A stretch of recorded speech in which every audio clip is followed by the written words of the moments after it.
nosso grande convidado de hoje. Eu vou incluir o Dr. Gustavo Teixeira aqui na nossa live. Vamos lá. Opa! Oi, Tudo Léo. bem? Tudo Como é bem, meu que... pessoal? Tudo ótimo. O pessoal Tudo tá chegando jóia? aí. O pessoal tá entrando aqui. Deixa eu deixar meio de ladinho a câmera, ajeitar aqui. Pronto. Pois é. Hoje é mais uma live, né? Começamos esse projeto aí que apelidamos de Quarentea. Doutora Rita, Maravilha. doutora Rita Lucena é uma neurocolega do senhor aqui, Sim. apelidou, né? Nós iniciamos chamando de Todos Juntos na Quarentena Terra. Mas aí o pessoal disse, rapaz, todos juntos, esse negócio é pra gente ficar separado agora, tal. E aí ela chamou de quarentena e pronto, pegou. Pegou. Come- Belo nome. Começou esse projeto dia 21 de março. Tivemos aqui excelentes nomes aqui. Aliás, se tem uma coisa que eu estou bem feliz é com a qualidade das pessoas que tiveram aqui. Todos, graças a Deus, referência. Tivemos aqui Lucelmo Lacerda, que é seu amigo, inclusive, também, que foi quem também me Grande ajudou. mestre, Lucelmo. Doutor Gadia, seu vizinho aí, em Sim, Weston. sim. Enfim, muita gente bacana, a doutora Ana Marta Vieira Ponte, doutora Lasnik, enfim, doutora Daniele Vanderlei, que inclusive amanhã, eu brinquei com ela, eu falei, você abriu a sequência de lives, que foi ela que abriu, e ela vai amanhã encerrar essa primeira temporada, que o pessoal está dizendo que aqui está melhor do que Netflix. Doutora Fernanda Tá fazendo Bonfim, mais sucesso que o BBB. doutora Fernanda Bonfim, que é também uma colega sua, entrou aqui assim, já entrou falando aqui, ó, boa tarde, maratonando mais um dia. O pessoal tá brincando, Maravilha. o pessoal Tamo tá junto. brincando aqui. A Thaís também que está sempre aqui dizendo aqui, já estou com saudade antes de acabar. Mas enfim, vamos ao que Alba Vasconcelos, uma mãe, está aqui dizendo assim, já estou quase PhD em terra, por Que conta bom. das lives. Mas enfim, quero lhe dar boa tarde, primeiro lhe agradecer, né? Eu vou falar aqui bem rapidamente, que eu vou deixar o próprio Dr. Gustavo se apresentar para a turma aí, Dr. Gustavo Teixeira, médico, né? Especialista em psiquiatria da infantil e da adolescência também, né? Muita gente já falando aí que não podia perder, porque está fazendo pós no CBI, ele é o CEO do CBI, né, o homem que inventou lá, que começou todo esse processo de educação, e ele vai falar um pouquinho, ele está falando lá dos Estados Unidos, da cidade de Weston, né, no estado da Flórida, com a gente, e vamos lá, doutor, se apresenta aí para o pessoal. Legal, Léo. Léo, em primeiro lugar eu quero agradecer o convite. Estou vendo vários amigos entrando, Mazinho, doutor Antônio Sport, de São José do Rio Preto. Um beijo, Tony. Um beijo, Tunico. Enfim, Léo, obrigado pelo convite. Um beijo a todo mundo da AMA, da Bahia, turma de Salvador. Tenho muitos amigos em Salvador. Agradecer o convite e vamos fazer uma live bem legal. Assim, eu costumo falar um pouquinho da minha história, né? Como é que eu cheguei aqui? Eu estou aqui morando nos Estados Unidos há 4 anos. Como é que eu cheguei aqui? É uma história que eu brinco, eu falo que é uma história bem esquisita, né? Que foi uma história esquisita, né? Eu fiz a minha formação, enfim, eu sou do interior de São Paulo, Rio Preto. Com 17 anos eu fui para os Estados Unidos, fiz um ano de intercâmbio, voltei para o Brasil, morei em São Paulo e fui estudar no Rio de Janeiro. Fiz 6 anos de faculdade de medicina no Rio. Fui me especializar em psiquiatria e psiquiatria infantil, dependência química, tudo no Rio de Janeiro, né? Comecei a trabalhar e realmente saúde mental na infância é a minha paixão. E logo no início do meu trabalho, eu comecei a perceber algumas coisas que me incomodaram, né?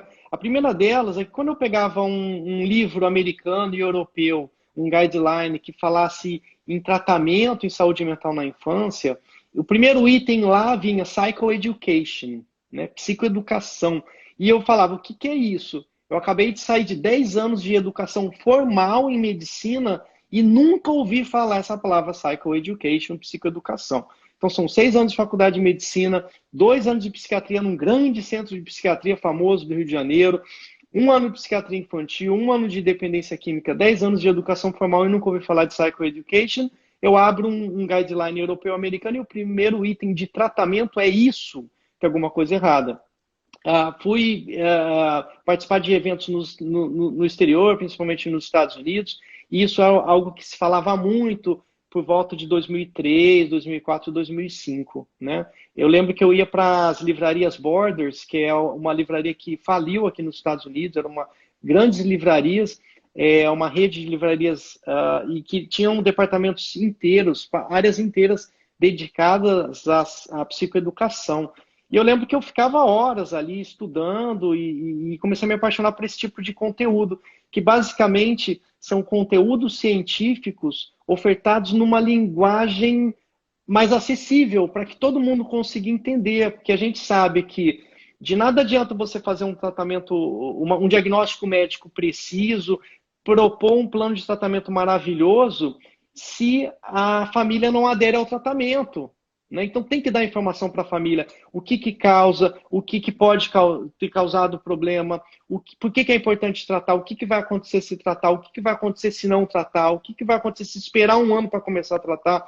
Tudo é importante, todas as informações são muito valiosas. Se a pessoa não se sente segura, ainda mais lidando com saúde mental, que tem muita desinformação, muito preconceito, não tem adesão ao tratamento. Daí nada adianta você fazer um trabalho maravilhoso se a família não aderir ao tratamento. E daí no Brasil eu falei, não, a gente não tem esse tipo de material, eu vou começar a produzir esse tipo de material. E foi a partir daí que eu comecei a escrever livros psicoeducacionais, livros falando de condições específicas do comportamento infantil numa linguagem para pais, professores e profissionais, né? E daí minha carreira mudou completamente, porque primeiro que todo mundo começou a olhar esquisito para mim. O que um médico tem a ver, tá escrevendo um livro, né? Uma coisa que não tem nada a ver. E outra coisa é que eu comecei a ser convidado para dar aula em universidades e escolas no Brasil todo. Né? Era uma coisa meio esquisita, não era pessoal, não é nem que não era bem visto, mas as pessoas não entendiam direito o que o médico estava fazendo na sala de aula. E daí, para completar isso, para ficar um pouco mais estranho, eu fui fazer um mestrado em educação numa universidade nos Estados Unidos, na Framingham State University, que é uma universidade em Massachusetts. E daí que o pessoal achou bem esquisito, falar, o Teixeira, o pessoal da faculdade falava, o Teixeira é esquisito mesmo, é louco mesmo, né? O que um médico vai fazer mestrado em educação? O médico faz mestrado em medicina, né? E demorou. Hoje em dia as pessoas conseguem visualizar a importância. Se você é um médico que trabalha com saúde mental da infância, você tem que ter profundo conhecimento em educação. Ou se você trabalha com pediatria, por exemplo, você tem que ter conteúdo e formação em educação. Eu fui buscar um mestrado em educação especial, para realmente estar mais dentro da especialidade. E dentro desse programa de mestrado, os próprios professores do mestrado também acharam interessante. Caramba, é um bando de educador e um médico ali no meio, né? E daí acabou surgindo um convite para dar aula numa outra grande universidade em Massachusetts, que é Framingham, no caso é a Bridgewater State. Eu dou aula lá desde 2008 como professor visitante, trabalhando com educadores da região de Boston, né? Professores escolares da região de Boston. Enfim, minha carreira realmente foi toda para o lado da educação, com os livros, com os cursos aqui nos Estados Unidos. Daí surgiu o meu interesse de realmente trazer minha família para cá, criar meus filhos aqui nos Estados Unidos, eu querendo fugir um pouco daquela loucura do Rio de Janeiro, violência do Rio e tal. E daí eu tomei conhecimento de um green card especial que o governo americano concede para portadores de habilidades extraordinárias. Então, basicamente, você tem que provar que o seu trabalho no seu país de origem é um trabalho que faz a diferença e que pode ser importante para os Estados Unidos, né? E daí eu entrei com um pedido especial desse green card para que eu pudesse trabalhar com psychoeducation, com psicoeducação aqui. O governo americano concedeu o green card para mim, para minha família toda, e daí sim a gente veio para cá. E no processo de vinda para cá, o CBI ainda não existia. E no processo de vinda para cá, eu me deparei com a seguinte situação, né? Eu sou médico no Brasil, não serei médico nos Estados Unidos. Minha intenção é dar aula em universidade nos Estados Unidos, que é o que eu gosto de fazer, né? Eu sempre tive esse viés educacional, eu quero ser professor, e daí essa questão do esquisito, o médico que queria ser professor, né? E nesse processo eu falei, caramba, daqui a alguns meses eu vou estar desempregado nos Estados Unidos, né? Como é que eu vou, pela primeira vez na vida, eu vou estar desempregado, não vou estar mais exercendo a medicina, vou estar buscando universidades para dar aula. E daí surgiu realmente a ideia de concretizar o sonho de criar uma empresa focada em educação online, que pudesse trabalhar esses conceitos psicoeducacionais que eu falo tanto. E daí eu conheci o João Roberto Magalhães, que é hoje o meu grande sócio no projeto do CBF Miami, e a gente lançou essa plataforma de ensino online, focado em pais, educadores, profissionais da área da saúde mental. Eu lembro que quando eu cheguei aqui nos Estados Unidos, eu falei, João, olha, cara, eu vou ficar 3 meses focado só no CBI. Se não der certo, eu vou ter que arrumar um emprego, buscar uma universidade para dar aula, porque o CBI, eu preciso pagar minhas contas aqui, né? O CBI já existia há 9 meses, quando eu me mudei para cá. Mas foi o empurrãozinho que eu precisava, né? Eu precisava estar focado só nisso aqui, sem clinicar, trabalhando só com isso. Ele saiu da empresa que ele era diretor também, focou só no CBI, daí sim o CBI cresceu, eu não precisei procurar outra universidade para dar aula aqui, e cresceu, e quando chegou em 2000, isso em 2016, em 2017, quando chegou em 2018, daí a gente conseguiu parcerias com universidades brasileiras para oferecer cursos de pós-graduação reconhecidos pelo MEC. Foi daí que o CBI cresceu bastante. E hoje são aí 20 programas de pós-graduação e mais de 40 mil alunos, mais de 20 mil alunos especificamente nos programas de pós-graduação. E daí hoje eu faço o que eu gosto, que é trabalhar educação. E desde o início do projeto, a gente fez o seguinte, falei, olha, a gente vai buscar a gente quer os melhores profissionais possíveis para estar oferecendo os melhores cursos, porque em 2016, quando a gente começou, ainda tinha aquela ideia de que curso online é porcaria, não funciona. Então a gente vai criar os melhores cursos com a melhor metodologia do mundo. Então a gente foi buscar as metodologias que as universidades americanas utilizavam. A gente vai criar a melhor metodologia com os melhores professores e, uma coisa muito importante, oferecer em valores acessíveis, que a gente realmente quer universalizar e democratizar a informação, e só vai fazer isso vendendo barato, realmente oferecendo em valores acessíveis para a gente universalizar esse conhecimento. E é o que a gente tem feito desde então. Eu estava aqui ouvindo você falar e eu já li alguns livros seus, né? E sempre o que me encantou muito nos seus livros, aí eu vou citar aqui, eu até anotei aqui para não esquecer o nome nenhum, tem o Reizinho da Casa, tem o Manual do Autismo, tem Desatentos e Hiperativos, Manual Anti-Bullying, Manual Antidrogas e Manual dos Transtornos Escolares. Esses foram alguns que eu anotei aqui, já li boa parte deles. E o que sempre me encantou muito nos seus livros é que ele foi feito de uma linguagem muito acessível, né? Uma linguagem que os pais conseguem tranquilamente, não precisa ser nenhum profissional, nenhum expert da área para entender o que você está dizendo ali. Inclusive, já quero aproveitar para te agradecer, porque vocês mandaram... É minha obrigação. Você, na verdade, diretamente mandou, através de um amigo em comum que nós temos, que é o Lucelmo, uma quantidade bacana de livros lá para a AMA. Nós disponibilizamos uma quantidade para ficar fixa lá na instituição, para as pessoas consultarem, outras nós demos mesmo para alguns pais, e todos os pais que leram ficaram assim fascinados. Poxa, quantas respostas, que linguagem fácil. E aí, baseado em tudo que você disse, né, dessa questão da educação, eu tenho uma teoria que eu acho que é a teoria que vai dominar o mundo. Que eu acho que os pais, a família, na verdade, é o grande segredo, né, para potencializar o avanço das crianças com autismo. Óbvio que a terapia é imprescindível e indispensável, mas essa parceria dos terapeutas com os pais é uma junção perfeita para dar tudo certo. E a escola, né? É um triângulo, exatamente, né? A família, são os profissionais de saúde e a escola. Isso é fundamental. Isso aí não existe fazer nenhuma intervenção. E não é só em saúde mental e saúde mental na infância, é em toda a medicina, né?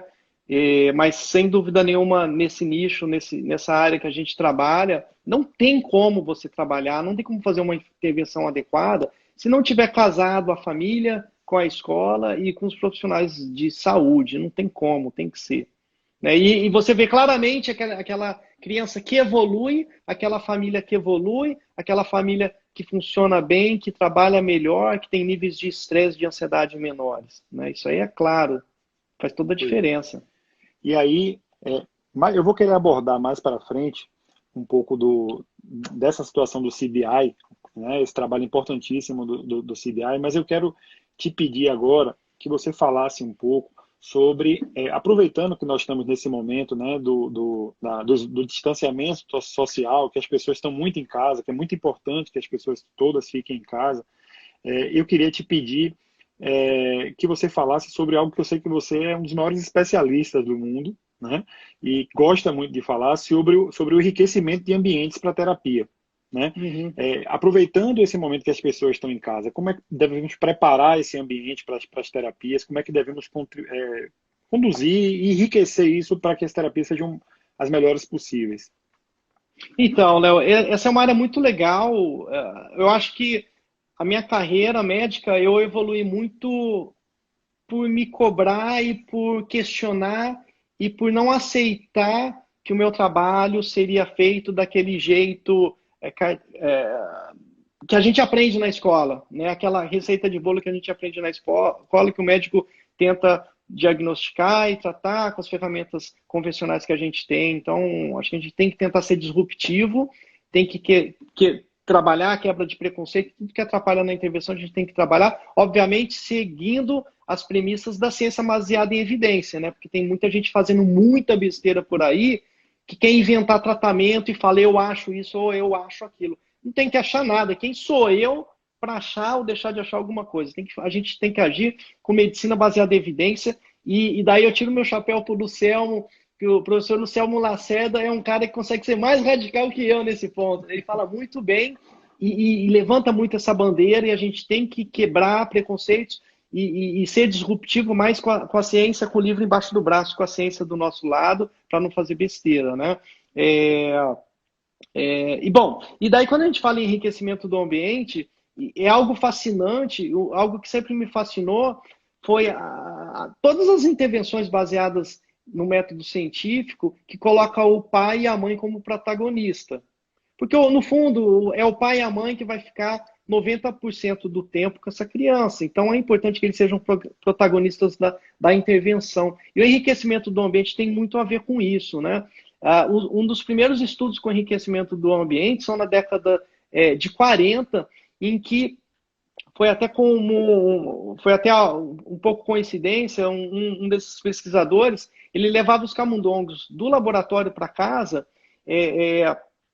ele tinha duas filhas, e as filhas brincavam com esses camundongos em casa, e após uma semana os camundongos voltavam para o laboratório e voltavam mais espertos, mais inteligentes, mais esbeltos, mais magrinhos, eles executavam as atividades de uma forma mais espontânea, eles tinham menos ansiedade, menos medo, eles eram mais curiosos, eles tinham uma capacidade exploratória muito maior, e o Bowie, esse pesquisador canadense, radicado nos Estados Unidos, ele começou a estudar essa questão do enriquecimento do ambiente, né? Se a gente abre o leque de oportunidades para esse ratinho, será que ele fica mais esperto, mais inteligente? Vários estudos se sucederam a isso, com camundongos, com modelos animais também.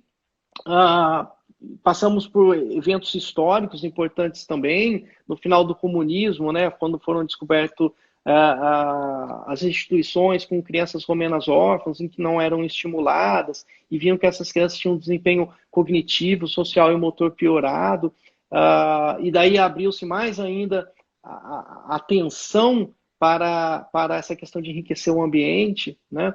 E daí a gente chegou, vamos trazer mais para próximo de nós, no início do ano 2000, um pesquisador polonês, o Schneider, ele resolveu repetir os antigos estudos com modelos animais para ver se realmente os animais, quando tinham seu ambiente enriquecido, eles ficavam mais espertos, né? Primeiro ele fez com modelos animais considerados sadios, então os ratinhos, que eles colocavam os ratinhos, tinha aqueles ratinhos naquela jaula pequenininha, sem estímulo nenhum, sem brinquedinhos para o animal se estimular, sem aquela rodinha para ele girar, e botava o ratinho numa mansão cheia de estímulo, né? eles identificavam que esses ratinhos estimulados eles tinham um desempenho cognitivo, motor, né, de inteligência melhor. E ele fez pela primeira vez um estudo com ratinhos autistas. Né? Existe um modelo de criação de ratos autistas em que é feito uma indução de sintomas autísticos. Como que eles fazem isso? A gente sabe hoje que algumas substâncias são extremamente tóxicas para o desenvolvimento cerebral de bebês, por exemplo, gestantes, isso, ácido valproico, por exemplo, né? Então, gestantes epiléticas, isso foi um achado clínico, né? Mulheres gestantes epiléticas que, devido à epilepsia, faziam uso de ácido valproico, começou a ter um aumento do número, eles começaram a perceber que tinha um aumento do número de filhos autistas, né? E daí foi depois identificado que o ácido valproico tinha um potencial tóxico. Então, por isso que, obviamente, uma mãe gestante, o ideal é que seja substituído o ácido valproico por um outro anticonvulsivante, né? E daí o que eles faziam? Eles faziam uma indução química dessas ratinhas gestantes e esses ratinhos nasciam com um comportamento autístico. Então eles tinham um comportamento mais ritualísticos, eles tinham uma dificuldade em execução de atividades, eles tinham um comportamento mais relacionado com ansiedade, eles eram mais estressados, eles tinham realmente um comportamento diferente do ratinho considerado normal. Ele também fez um estudo com os ratinhos autistas, ditos autistas. E também teve um resultado muito melhor, principalmente na resolução de problemas, na diminuição de ansiedade, enfim. Alguns anos mais tarde, uma pesquisadora americana que trabalha hoje com enriquecimento do ambiente em pacientes com doenças crônico-degenerativas, pacientes idosos, a Cynthia Hu, na Universidade da Califórnia, em Irvine, ela começou em 2005 a publicar estudos com crianças autistas. E nesse estudo, ela criou um protocolo de estimulação sensório-motora, em que essas crianças elas eram incessantemente treinadas dentro desse protocolo. E é fácil, se alguém quiser pesquisar o artigo dela, ela bota o protocolo com os exercícios ali para se fazer. Basta botar Cynthia Hu, o sobrenome dela é W-O-O. Cynthia Hu, W-O-O, com TH no Cynthia. Environmental Enrichment. Né? Depois eu posso passar para você, você passa para a turma aí. E nesse estudo, ela mostrou que as crianças autistas, além de fazer o tratamento convencional, né, que elas faziam 40 horas de aba semanal, as que algumas faziam uso de medicação, por exemplo, e de outras terapias speech pathologist, né, fonoaudiologia, por exemplo, etc., continuava o tratamento convencional e num grupo controle apenas era mantido o tratamento convencional e no grupo de fato de estudo elas recebiam essa estimulação. Essas crianças estimuladas, elas tiveram uma diminuição nos sintomas autísticos, né? Isso foi muito claro. Depois, em 2009, ela lançou um outro estudo com um número maior de crianças, né? E ficou bem descrito na literatura médica que o enriquecimento do ambiente poderia ter um efeito muito importante no desenvolvimento de qualquer criança, principalmente em crianças no espectro autista. Tá? O que a gente pode trazer para a realidade? Isso é um ambiente laboratorial de pesquisa. Claro que quem quiser fazer o protocolo da Cynthia Hu pode fazer, é um protocolo de estimulação que está descrito na pesquisa, o artigo é livre, qualquer um pode ter acesso. Mas o que a gente tira desse conceito de enriquecer o ambiente da criança? Né? A gente tira o conceito de que orientar os pais é fundamental.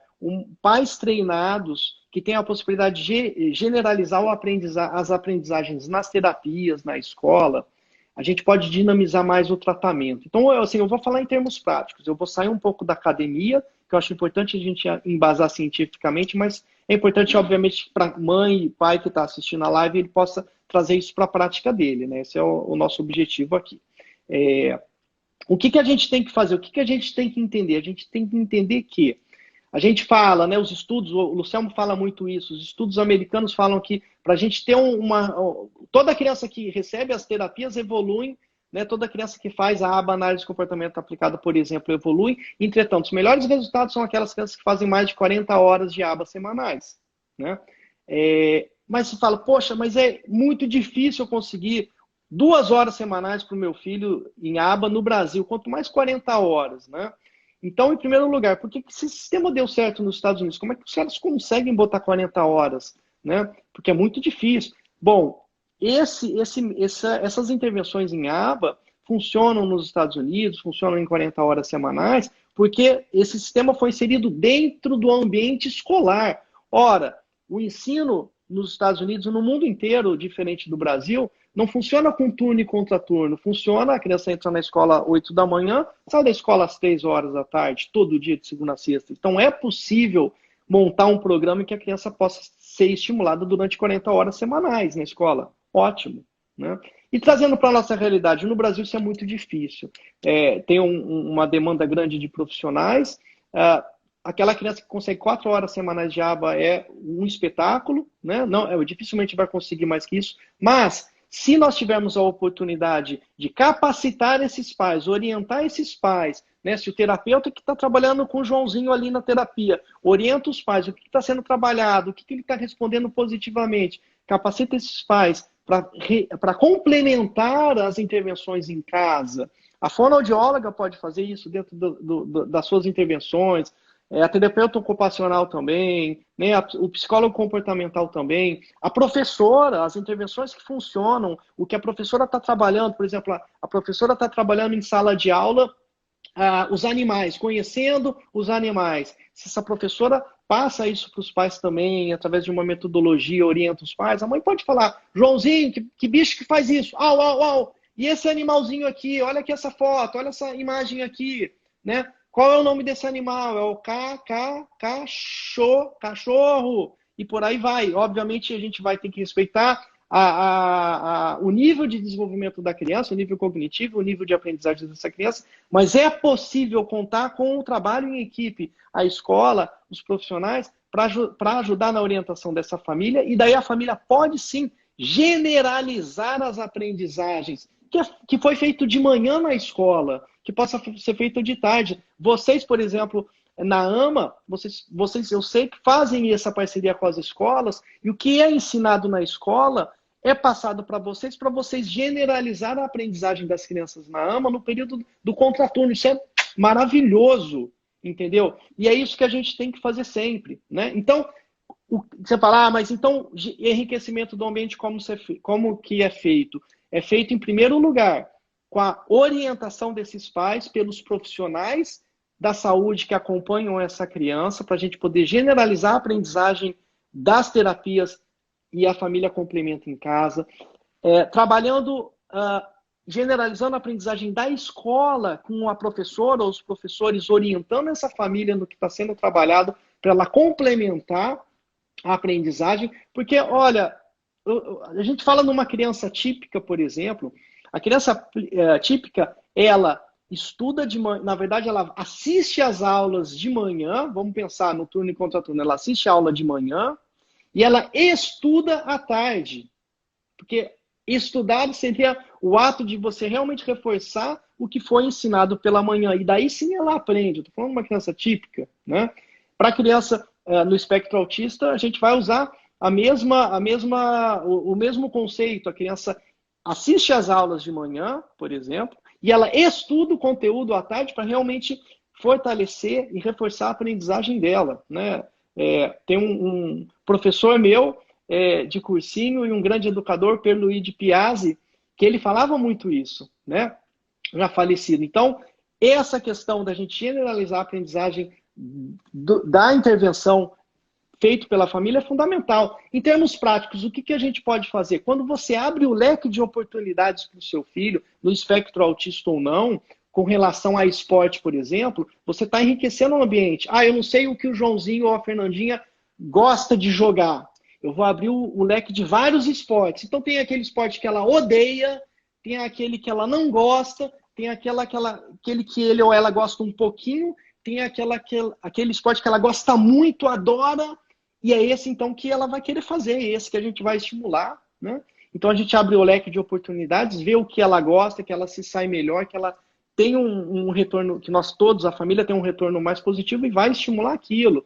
Quando a gente faz, por exemplo, refeições juntas em família, né? É uma maneira da gente interagir com todos os membros da casa, né? Você vai poder interagir, conversar com seu filho, entender, sentir o que ele precisa, o que ele gosta, vai olhar nos olhos, né? Então, o simples ato de você fazer refeições em família, você está abrindo um leque de oportunidades, você está ajudando a generalizar as aprendizagens, porque você está em contato com a família, com a escola e com os terapeutas. Você está treinando, você vai treinar habilidades de vida diária para dar mais autonomia para o seu filho ou para sua filha.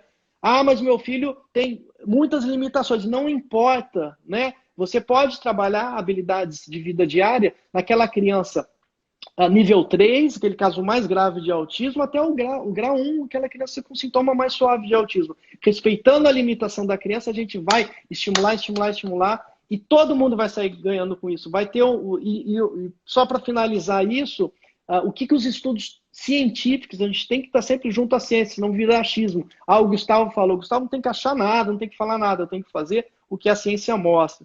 O que a ciência mostra também, que aquelas famílias que recebem uma boa orientação de pais e trabalham a generalização da aprendizagem das crianças e realmente enriquecem o ambiente dessas crianças, essas famílias, elas diminuem o nível de estresse que é violento nas famílias.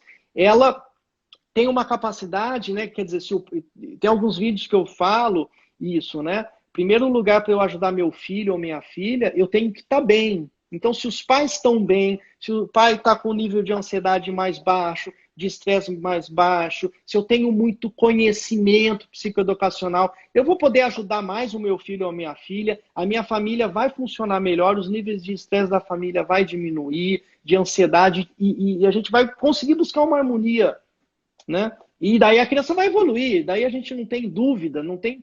Né? Óbvio que essa criança vai crescer demais. Então, acho que são alguns conceitos práticos que é importante a gente ter em mente. Faz sentido? Você, como pai, você vai me responder. Faz sentido isso que eu estou te falando? Todo sentido, né? Foi o que eu estava falando aqui, que eu ia fazer essa intervenção aqui para falar, é exatamente isso. Porque independente da linha de atuação, né, do profissional, tem um profissional da psicanálise, tem um profissional da intervenção comportamental. Eu nunca conversei com um profissional para dizer que a família não é importante. Eu nunca cheguei numa escola para a escola dizer aqui, nós não somos inclusivos, né? Mas sabe o que acontece, doutor Gustavo? É que todas as escolas são inclusivas até o momento que chega um aluno de inclusão. Aí quando chega um aluno de inclusão, eu disse, não, peraí, isso aqui não dá para fazer assim, isso aqui não dá para fazer assado. Então, a hora de dizer que é inclusive de boca, todo mundo diz. A hora de dizer que a família tem que participar, todo mundo diz. Mas, na prática, isso tem se mostrado bem difícil. E por isso que eu aposto tanto na capacitação dos pais, né, para o pai chegar e cobrar lá o que a gente chama de coaching parental, do treinamento, para o pai cobrar e dizer, não, como é que eu vou fazer? Eu quero participar, eu quero ver, eu quero fazer. Mas, enfim, quando o senhor começou a falar sobre enriquecimento de ambiente, e nós temos aqui muitas pessoas que já têm um bom conhecimento sobre autismo, nós temos profissionais também, que são já muito experientes, mas nós temos pais que têm um conhecimento inicial, porque acabou de receber o diagnóstico tal, dos filhos. E aí muita gente pensa assim que enriquecimento do ambiente é deixar o ambiente cheio de objetos, né? Que não tem nada a ver. Foi muito bom o senhor ter explicado tudo isso, que enriquecimento é tornar o ambiente mais rico para o aprendizado, inclusive, e principalmente com a participação da família. Tem que ter a participação super ativa, sem dúvida. Aqui nessa live, né, esse período todo, a gente se acostumou a que as pessoas mandassem as perguntas por esse símbolozinho de interrogação e termina virando um bate-bola bem bacana. Tem algumas perguntas que são práticas. Então, eu quero pedir que as pessoas... Já tem várias perguntas, eu vou botar uma aqui para você responder, certo?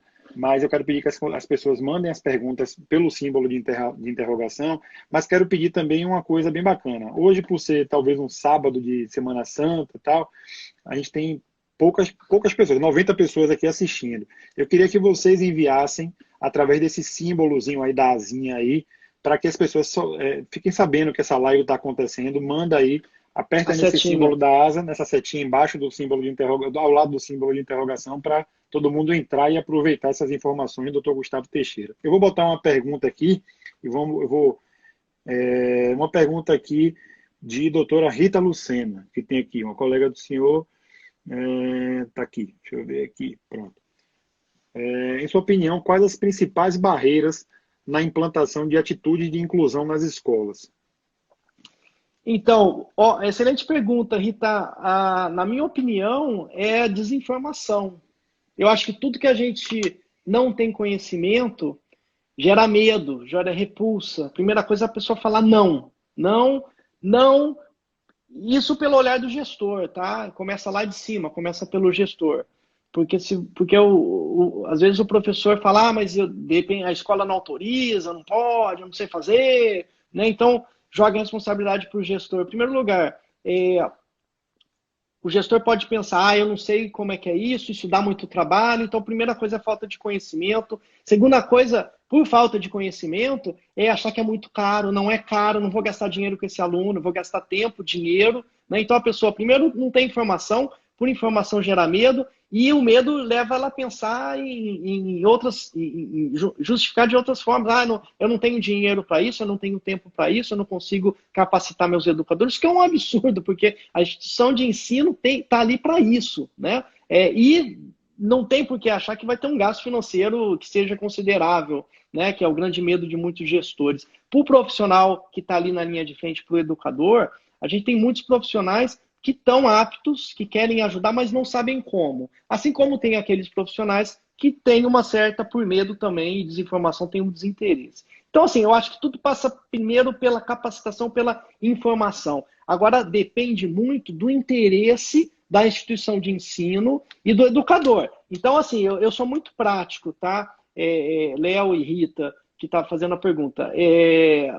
Não adianta ficar dando soco em ponta de faca. Por muito tempo, eu cliniquei 15 anos no Brasil e tinha uns pais que eu sofria junto. Era uma das grandes dificuldades minha, que eu acho que gerou até meu interesse em trabalhar só com educação e vir aqui para os Estados Unidos, é que eu me debruçava na mesa e vestia a camisa junto com os pais e via os sofrimentos dos pais. E tinha muitos pais que brigava mesmo com a instituição de ensino. Não, eu vou provar que eles têm que fazer a inclusão, eles são obrigados, está na lei, e entrava num confronto. E, na minha opinião, isso é ruim, gera estresse de todos os lados e a criança e a família saem perdendo. Então, eu penso o seguinte, se o meu filho está numa instituição de ensino, que seria o norte de todos, né? Seria o local onde tem uma abundância de informação e de conhecimento, eles que teriam que está me ajudando. Se a escola não consegue enxergar a importância de incluir essa criança, não adianta ficar brigando com essa escola. Quer saber? Busca uma outra escola. Né? Agora, é diferente daquela escola que quer ajudar e não sabe como. E daí a gente consegue intervir. Então, excelentes resultados quando a escola estava aberta e quer ajudar. Agora, muita escola, eu estou aberto, mas eu não sei como, e bota 1000 problemas na frente. Quer saber? Foge dessa escola, não gaste as energias brigando com a escola. Se a escola não está afim, busca uma outra escola que realmente você seja valorizado, seu filho seja valorizado, querido, e queiram ajudar. A gente não vai ganhar brigando na violência, na pancada, no confronto, no conflito. A gente não vai fazer com que a escola mude a sua essência, mude a sua missão e, de fato, faça um trabalho bom com o aluno. Então, eu acho que falta informação, mas se a escola, que seria o grande núcleo de conhecimento, não está nem aberto a essas informações, não brigue com essa escola, vá buscar uma escola que esteja interessada em ajudar. Posso dizer uma coisa? Aqui, a maioria das pessoas que estão aqui sabem que eu sou um dos coordenadores do Capricha na Inclusão. Sou eu, Lucelmo, Marla e Elise e o Davi, né? Somos os 5 coordenadores do Capricha na Inclusão. Esse grupo iniciou originalmente em uma proposta nossa de representar 52 associações do Brasil em uma reunião com o MEC, né? Nós fomos ao MEC pedir que o MEC atuasse como um farol, certo? Para as escolas, com as práticas adequadas, né? com as bases de comprovação científica, para atuação com os alunos com autismo. Né? Essa é a nossa proposta. Em vez de acontecer o que acontece no Brasil hoje, que é o pai, a mãe, ir para a escola com o terapeuta que o pai e a mãe pagam do seu próprio bolso, né? Porque hoje o que acontece no Brasil é que os pais, os familiares, eles dão orientação para as escolas como atuar com seus filhos. Então, a escola que deveria custear, né, um assistente terapêutico ou um auxiliar de desenvolvimento, né, ele recebe, na verdade, o suporte gratuito para a escola, dos pais, e aí em cada aluno a escola atua de um jeito diferente. E aí o que acontece?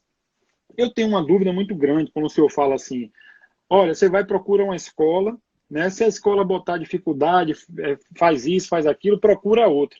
Só que o que acontece é o seguinte, na minha opinião, o brasileiro, infelizmente, ele está acostumado a fazer as coisas não por empatia e pelo que é o correto. Às vezes, de forma... ele faz o que é obrigado a fazer. Então, por mais que exista a lei brasileira de inclusão, que dá uma série de determinações para o que deve acontecer de acordo com a lei, a escola não cumpre, o MEC não tem essa atuação de cima para baixo, como um farol atuando, e aí fica essa dúvida, eu devo ou não devo fazer, eu posso ou não faço. E aí bota a dificuldade para justamente a família pegar e dizer assim, então vou tirar meu filho daqui, vou botar em outro lugar, e ele preencher aquela vaga com um aluno neurotípico, que não dá trabalho nenhum, que não tem custo nenhum a mais, porque ele não tem que botar um assistente terapêutico. Então eu acho que as maiores mudanças que nós tivemos, né, no Brasil e no mundo até, falando sobre autismo, foi através da pressão dos pais. As associações de pais, a união dos pais, fortalecer esse movimento para que as escolas passem a trabalhar com... As conquistas, sem dúvida, as conquistas vêm pelo trabalho das famílias, isso eu não tenho dúvida. Isso. Aí, o que acontece? Quando tiver uma situação que seja padronizada, né, de acordo com estudos científicos, com um coordenador pedagógico, um coordenador de inclusão em cada escola, colocando na prática o plano de ensino individualizado, ou o plano de ensino... Isso tudo é o que vai, de fato, funcionar. Porque da forma que estamos hoje, as escolas vendem a dificuldade para que a gente justamente pegue o nosso filho que dá mais trabalho, que dá mais custo, e se mande para uma outra escola. Né? Eu concordo plenamente com você. Eu digo, desculpe, ir para outra escola quando a gente tem aquela instituição que simplesmente se nega em ajudar, né? E bota mil dificuldades. Eu acho que a cobrança familiar é fundamental, né? As grandes conquistas, isso não é só no Brasil, nos Estados Unidos, no mundo inteiro. Nos Estados Unidos começou assim, né? A militância familiar é fundamental, né? O que eu digo é o seguinte, existem situações em que o estresse é tão violento e a gente não consegue ter ganhos, né? E que daí sim a gente precisa buscar outras escolas. A gente sabe, tem escolas ultra tradicionais que infelizmente elas estão dando aula do século XIX e só estão preocupadas com a nota do Enem, né? Essas instituições, assim, infelizmente muitas delas, eu acabava aconselhando muitos pais a buscar outras opções, né? Então a gente tem que tomar cuidado com isso também, mas sem dúvida nenhuma as grandes conquistas vêm com as lutas das famílias, isso eu não tenho dúvida. Eu vou ser bem franco com o senhor, o que acontece, vou dar um exemplo, né, quem é de Salvador aqui sabe, né, que esse caso deu uma repercussão enorme, né, uma escola, o pai, a família, eles tinham 3 filhos, 2 filhos típicos e um filho com autismo. Eles foram lá e matricularam os 3 alunos, uma escola chamada Darcy Ribeiro, aqui, uma escola particular, da rede particular, chamada Darcy Ribeiro. Eles foram lá e matricularam os 3 filhos. Os 3 filhos foram para o primeiro dia de aula. No primeiro dia de aula, a escola notou que o garoto tinha autismo, ele com 3 anos de idade. Sabe o que aconteceu? O senhor não vai acreditar. No outro dia, eles não permitiram a entrada da criança na sala, na escola. A criancinha ficou barrada na porta, segurando na grade, chorando, querendo entrar, porque os irmãos entraram e eles não acreditar. Se você fala, a gente acha que é mentira. É mentira. O Léo tá mentindo. É algo que é difícil de acreditar que possa ser verdade. É incrível, né? É um absurdo completo.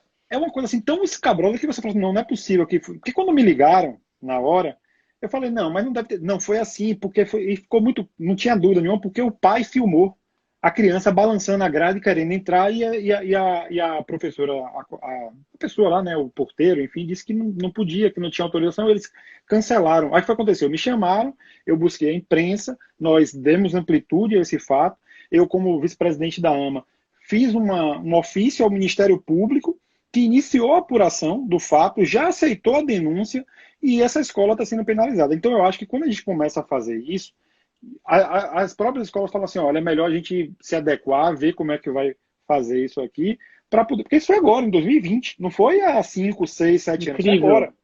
Pois é. Então, enfim, passando aí esse caso, eu acho que as coisas vão acontecer muito, né? Vai melhorar muita coisa, mas a gente tem que estar forte e atuante. Eu vou botar uma outra pergunta aqui para o senhor responder.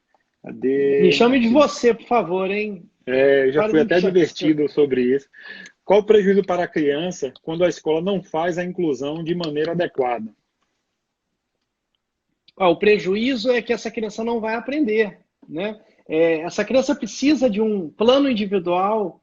Eu falo muito do plano individual de tratamento, né? Em que a gente vai listar e ordenar todas as intervenções terapêuticas que essa criança precisa, né? E além disso, obviamente, a gente tem o plano individual de educação, que aqui nos Estados Unidos é o IEP, em que o objetivo do IEP, ou do Plano Individual de Educação, é a gente, primeiro, conhecer essa criança, entender como essa criança funciona, como é o comportamento dela, como o cérebro dela aprende, para a gente traçar estratégias que a gente consiga fazer com que essa criança aprenda. Cada criança vai aprender de um jeito. Eu posso ter 10 crianças típicas, cada uma das 10 crianças típicas aprendem de um jeito. E o educador tem que buscar estratégias e ferramentas que façam essas 10 crianças aprenderem. Quando é uma criança típica, a mesma coisa. Ela aprende, toda criança aprende. Cada uma aprende pode aprender de uma maneira diferente. Né? Cada criança vai ter uma limitação numa área. Você pode ter uma criança com transtorno de déficit de atenção, por exemplo. Você pode ter uma criança que tem uma questão de ansiedade. Você pode ter uma outra criança típica que não tem nenhum transtorno comportamental identificável, mas que também tem uma determinada dificuldade específica, ou em português, ou em matemática, enfim. A criação do plano individual de educação é fundamental para a gente aprender como essa criança aprende, né? Como ela funciona, e traçar estratégias para ela ter um desempenho acadêmico e social o melhor possível. Então, claro que a escola que não adequa, que não busca soluções para a aprendizagem do Joãozinho ou da Fernandinha, o prejuízo é que essa criança não vai aprender. Né? Ela está lá na escola para aprender a viver, ela vai aprender observando e com os conhecimentos que a escola vai passar, adquirir conhecimentos acadêmicos e adquirir e ter uma aprendizagem comportamental, digamos assim. Né? E o prejuízo é que ela não vai aprender. Né? Estou vendo aqui, quero pedir licença para saudar algumas pessoas bem bacanas. Eu estou vendo aqui meu amigo Antônio Tilemon, né, um dos maiores comunicadores, né, da radiofonia baiana aqui, um cara da imprensa que muito ajudou a AMA e ajuda, né, a nossa instituição. Quero mandar um grande abraço. Uma das maiores entrevistas que eu dei foi uma das melhores foi com ele, porque ele pensa num cara que faz assim uma entrevista que parece que você está no sofá de casa.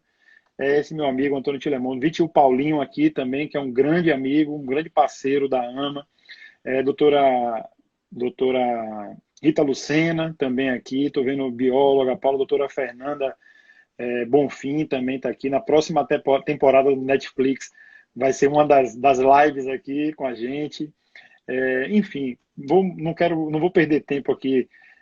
Estou vendo aqui meu amigo Rodrigo Freire, né, que foi um dos fundadores do Bahia de Todos os Terra. Nós fizemos aqui esse congresso internacional que foi muito bacana, foi um marco aqui para a gente. Né? Enfim, aqui em Salvador, doutor Gustavo, nós temos o pessoal da APAC também, que é a Associação de Pais de Candeias, uma cidade próxima que tem aqui. Enfim, estamos juntos. E segunda-feira teremos uma reunião com o prefeito aí que vamos resolver essa situação da APAC aí, firmar esse convênio que vai dar um tratamento muito melhor para as crianças com autismo daí de Candeias. Mas aqui em Salvador, eu estava falando, nós temos uma situação bem diferenciada, né? Graças a Deus, nós conseguimos construir um diálogo com a Prefeitura de Salvador, com a Secretaria de Educação do município e a AMA, que faz a capacitação dos professores, né, e dos auxiliares de inclusão. Então, isso facilita muito nosso trabalho, porque a gente pode pegar lá no contraturno da escola e saber exatamente o que aquele aluno está fazendo no plano individual. Né? Então, isso é muito bacana. Eu acho que até quando nós temos problema com as escolas particulares, nós pedimos o socorro da Secretaria de Educação e eles atuam firmemente. E eu acho que o caminho é bem esse, é juntar as associações com o poder público, né? E caminhar. Eu estou vendo aqui umas perguntas aqui bem bacanas. Eu Cadê? Deixa eu botar um aqui. Bom, já quero entrar aqui para conversar um pouco mais agora com a parte da psiquiatria, né? Tem uma pergunta aqui de Albuquerque, né? Falou assim, deficiente intelectual pode ser muito agressivo? Bom, qualquer pessoa pode ser muito agressiva, tendo deficiência intelectual ou não, né? Acontece que a pessoa deficiente, com deficiência intelectual, ela tem dificuldade de compreender o que é pedido, ou tem dificuldade de compreender as regras sociais, ou tem dificuldade de entender por que pode fazer ou por que não pode fazer alguma coisa, né? Ela pode não entender o comando. Então, assim, tem uma chance maior dela ter um comportamento agressivo por essas questões, por ela não entender as informações, né? Então, poder pode, não é regra, não significa que o adulto, o adolescente ou a criança com deficiência intelectual não significa que será agressivo. Mas, assim como qualquer pessoa, pode ter comportamento agressivo, e quando ocorre, é por uma inabilidade, às vezes, uma habilidade,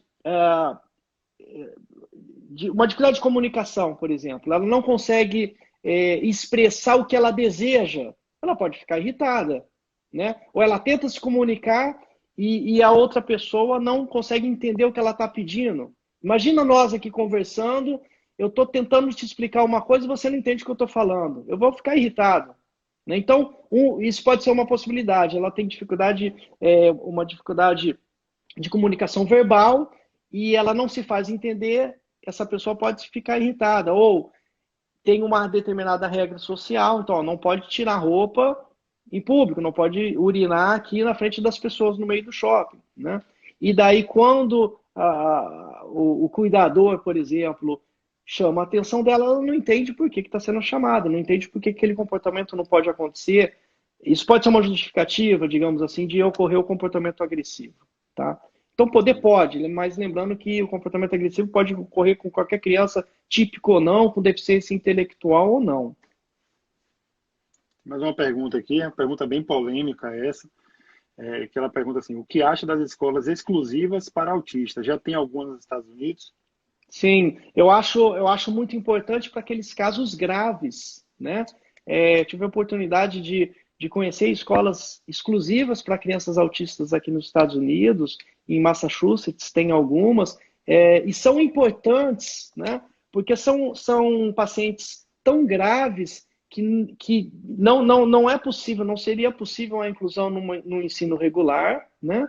Entretanto, se essas crianças estão numa escola especializada, os profissionais são muito mais preparados, existe toda uma preparação da instituição de ensino. Então, em casos graves, muito graves, eu acho importante, para a segurança do próprio aluno, inclusive, para que ele possa realmente aprender ali nessas instituições. Então, para casos muito graves, as instituições inclusivas para autistas exclusivas para autistas são importantes. Agora, obviamente, a gente sabe que a grande maioria da população autista no planeta é uma população com sintomas mais suaves, né?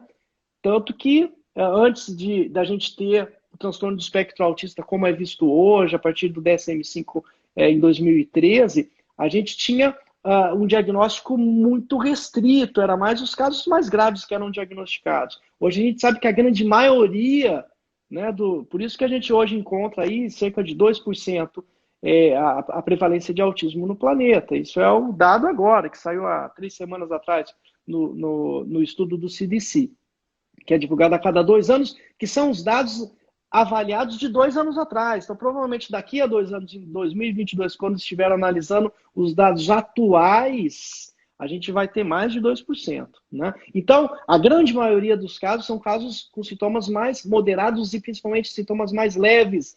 Esses casos têm que estar no ensino regular, obviamente com todas as adequações e adaptações necessárias, mas no ensino regular. Entretanto, casos graves, sim, vai ser bom para essas famílias e para essas crianças, que essas crianças estejam protegidas e sendo estimuladas dentro de um ambiente específico para crianças com casos graves de autismo.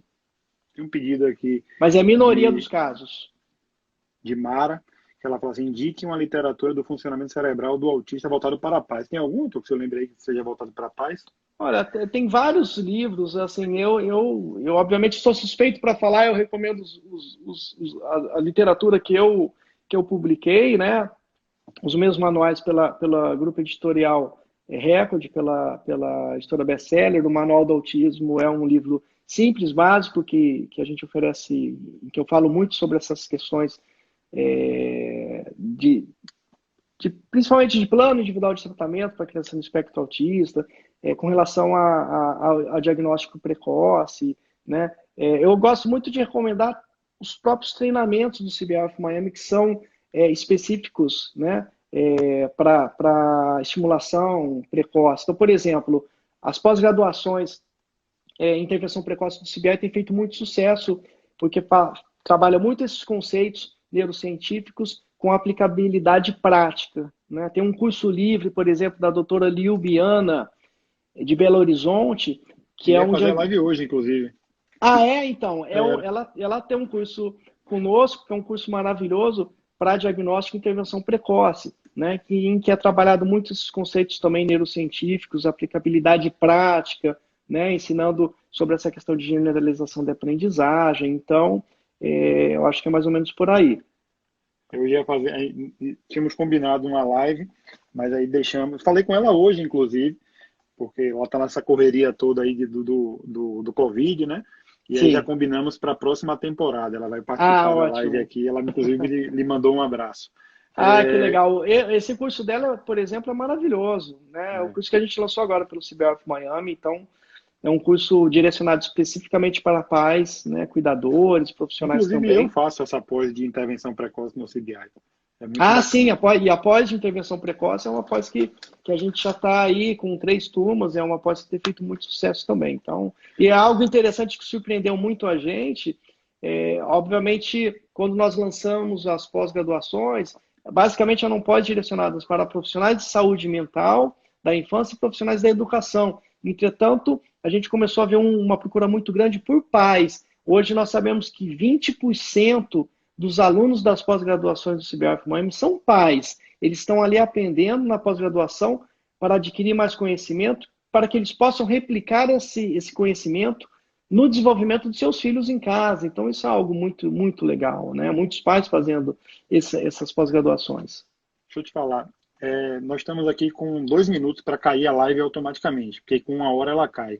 Eu quero te pedir um favor, né? Como a live está muito bacana, tem muitas perguntas aqui na pendentes.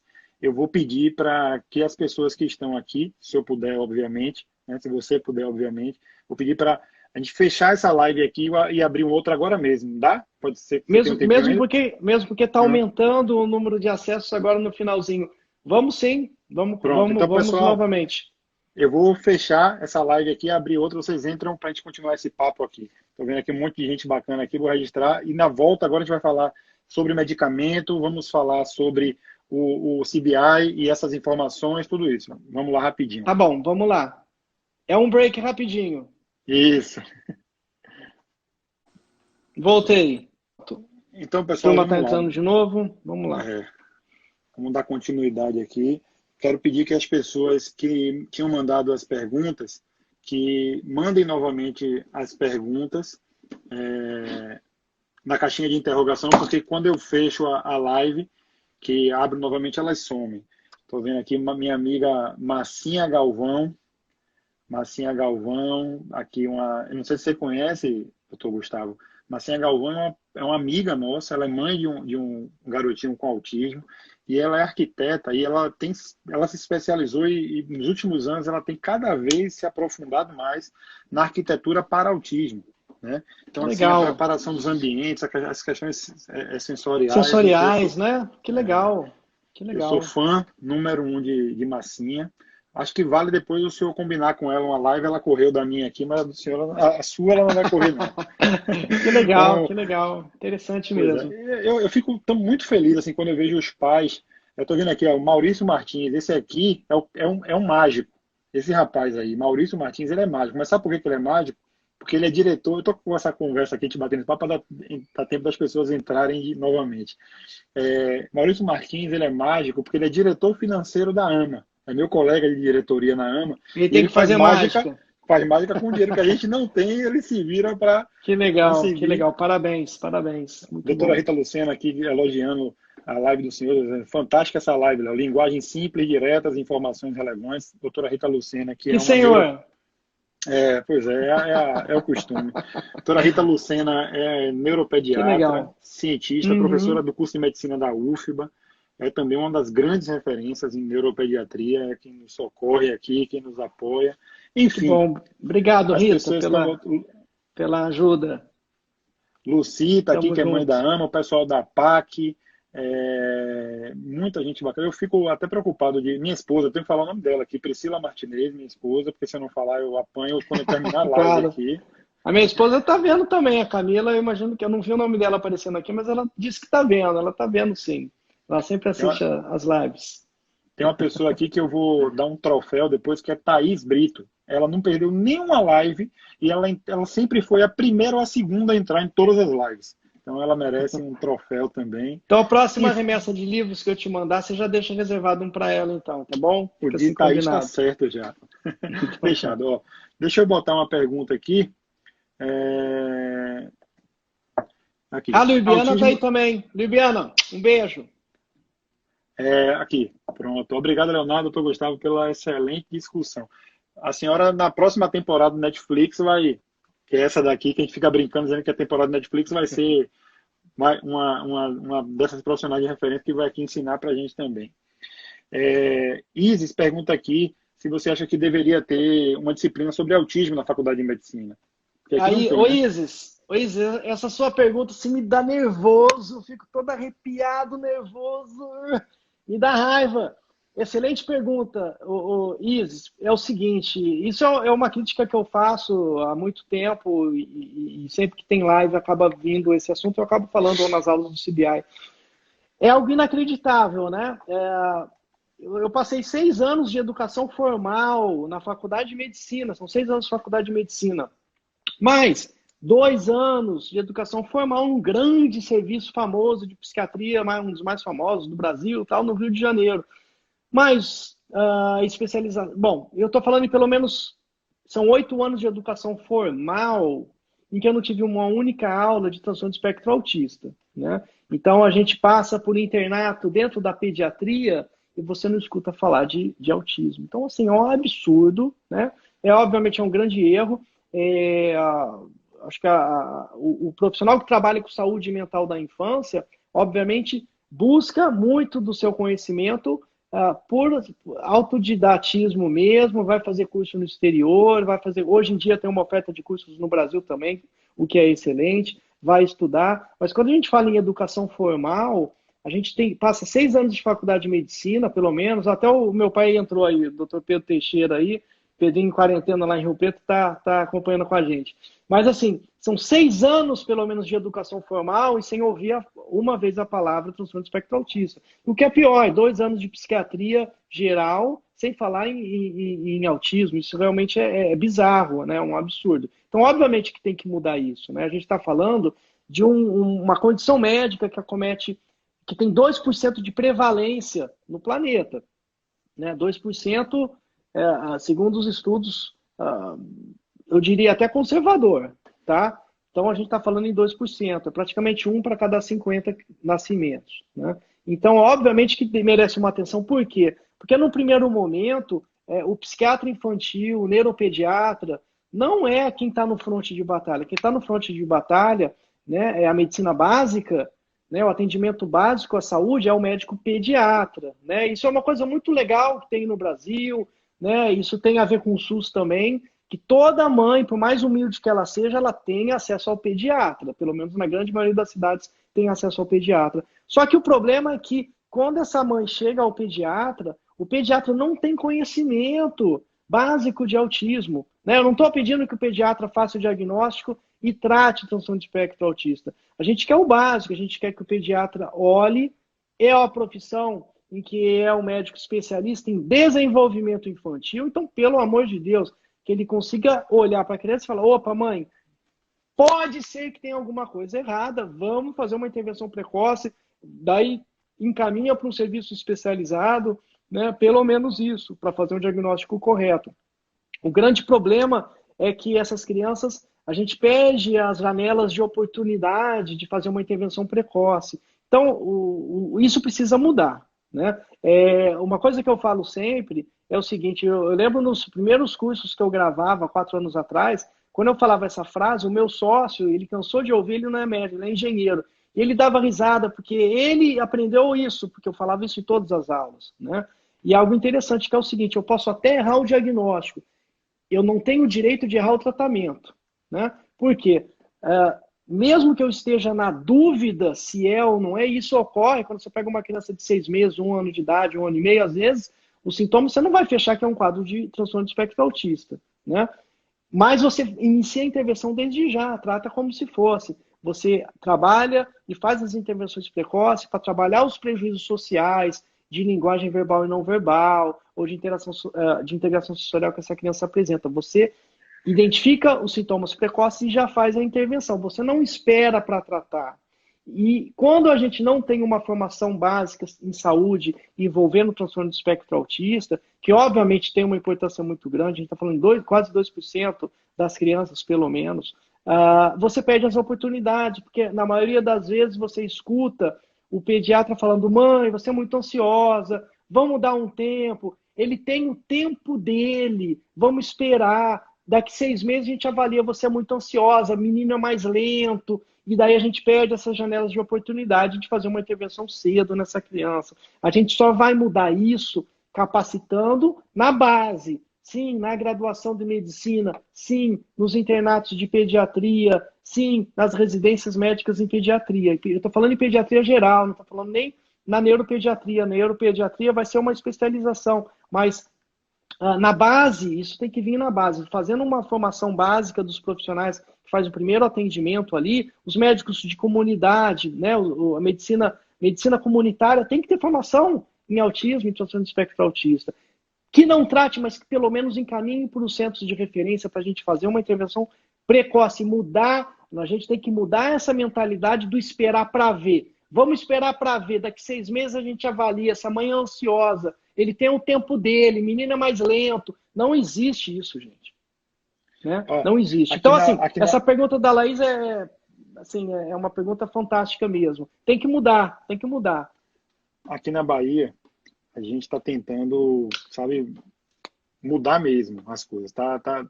Nós temos um grupo aqui, um grupo multidisciplinar formado por doutora Rita Lucena, eu não vou falar os nomes, né? Por neuropediatra, por psiquiatra, por fonoaudiólogo, terapeuta ocupacional, psicanalista, enfim, uma série de profissionais, é um grupo realmente multidisciplinar para atuar justamente, né? A gente está tentando fazer um trabalho inovador aí para capacitar, né, junto com a associação, né, dos pediatras, para capacitar pediatras, porque a gente entende que isso muda vidas, né? E até a doutora Lasnik também participa desse grupo também. Enfim, e temos na AMA um trabalho já de anos que nós fazemos, junto com a Faculdade Baiana de Medicina, em que a gente tem uma contrapartida muito bacana com a faculdade, que os estudantes têm contato com o autismo durante o período, porque não tem nada melhor do que na formação esses médicos passarem e terem contato com o autismo. Então, isso para também... Posso só fazer um parêntese? Desculpa te interromper. Ô, Léo, isso que você está falando é muito importante. Só para retomar, desculpa te interromper, porque eu acho que isso é muito importante. Porque eu vivencio isso com os meus colegas médicos, né? Não é apenas o pediatra, né? Porque a gente sabe que 10% dos atendimentos dentro de qualquer especialidade médica vai ter a presença de transtornos comportamentais. Então, vai ser importante que o endocrinologista, o reumatologista, o ortopedista, ele saiba o básico para saber até fazer um encaminhamento correto ou ter aquela percepção de que alguma coisa pode ser feita para ajudar. Né? E a gente vê que, devido a uma formação muito ruim, muito deficitária, os grandes especialistas dentro de qualquer área da medicina estão constantemente em contato com condições comportamentais graves que necessitam de intervenção precoce, né? Exemplo, o transtorno de espectro autista, e não sabe o que fazer, não consegue nem vislumbrar que tem que encaminhar, não consegue, às vezes, nem identificar que possa ter algo de errado, né? Então, Uma mãe desculpa acabou ter de comentar te aqui. interrompido. Não, de forma nenhuma. Uma mãe acabou de comentar aqui que passou por 10 pediatras para ter o encaminhamento do filho dela para a doutora Rita Lucena, que é neuropediatra aqui. A pediatria é uma especialidade em que no Brasil, pelo menos, existe uma formação muito boa para fazer diagnóstico e tratamento de doenças infectoparasitárias, por exemplo, né? Só que a gente tem que ter a clareza que 10 a 20% das queixas em pediatria estão relacionadas com queixas comportamentais e psiquiátricas, né?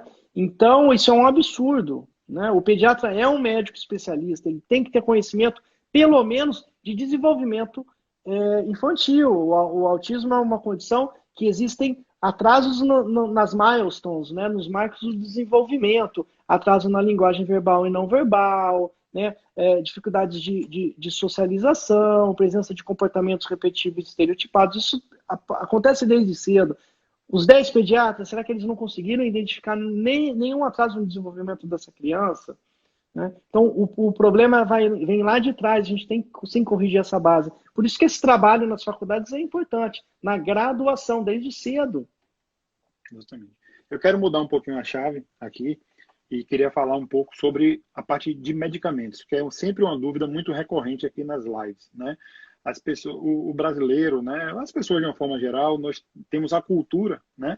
Desde de cedo a tratar tudo com medicamento. Então, por exemplo, você tem uma dor de cabeça, você toma um analgésico. Você está gripado, você faz isso. Enfim, para tudo existe um medicamento. Eu vou repetir a pergunta, porque o público às vezes muda aqui, mas o Dr. Gadia falou sobre isso aqui. E eu queria perguntar para o senhor, existe medicamento para autismo, tratar diretamente o autismo? Não existe um medicamento específico para o transtorno do espectro autista. E ponto final. Isso é medicina baseada em evidências. Não existe, né? Obviamente que a gente tem que tomar muito cuidado, né? Que existem os falsos profetas, né? Promessas de cura milagrosa. Todos os dias a gente descobre novos tratamentos miraculosos que tratam e curam o autismo. Eles usam que pai e que mãe que não quer ver seu filho curado. Todos nós queremos, né?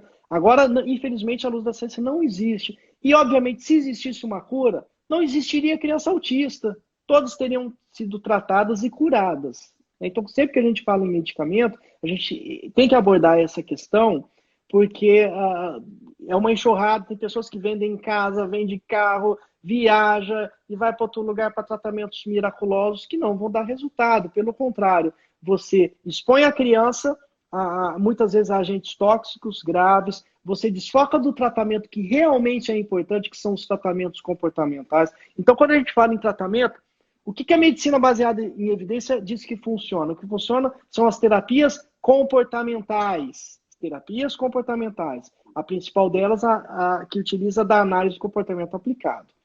A criança, ela vai ter, provavelmente, no espectro autista, ela vai ter prejuízos na aquisição de linguagem verbal e não verbal. Então, provavelmente, ela vai precisar de um trabalho com um fonoaudiólogo experiente dentro do transtorno do espectro autista. Muito provavelmente, ela vai ter questões sensoriais importantes também. Então, um terapeuta ocupacional com um profundo conhecimento em reorganização sensorial, que trabalhe com crianças autistas, vai ser muito importante, assim como o terapeuta comportamental, principalmente dentro da análise de comportamento aplicada, dentro dessas terapias comportamentais, mais especificamente a análise de comportamento aplicada, tá? Obviamente que outros profissionais vão ser muito importantes também nessa intervenção, dependendo da demanda dessa criança. E quando a gente entra na questão de medicamento, mais uma vez, não tem um medicamento específico para o autismo, entretanto, existem medicamentos que a gente vai poder trabalhar com sintomas-alvo que essa criança possa ter, tá? E tratamento das comorbidades. Então, dentro da clínica, digamos, você tem 100 crianças trabalhando no espectro autista. Dentro dessas 100 crianças, pode ser que você tenha, talvez, é difícil falar um número, mas talvez 50% façam uso de medicação e 50% não. Por quê? Por que a criança vai precisar de medicamento no espectro autista e outras não? Se essa criança... E daí eu tenho que responder a seguinte pergunta para saber se essa criança precisa ou não de medicamento. Essa criança que está no espectro autista, ela tem algum sintoma-alvo que possa ser atacado? Tem algum sintoma que atrapalhe o funcionamento dela? que atrapalhe na intervenção que a escola está fazendo, que atrapalhe no trabalho que os terapeutas estão fazendo e atrapalhe no funcionamento diário em casa. Se existir um sintoma que possa ser combatido, digamos assim, com uma medicação, opa, maravilha. Muitas crianças não têm e a gente não vai medicar. Outra situação, essa criança tem uma situação comórbida, tá? Uma outra patologia ocorrendo simultaneamente, tá? Então, eu vou dar alguns exemplos. Basicamente, Léo, quando a gente fala em saúde mental e saúde mental da infância, basicamente eu tenho 5 classes de medicamentos, tá? Eu tenho os antidepressivos, os neurolépticos ou antipsicóticos, eu tenho os estabilizadores do humor, eu tenho os benzodiazepínicos e tenho os medicamentos estimulantes, tá?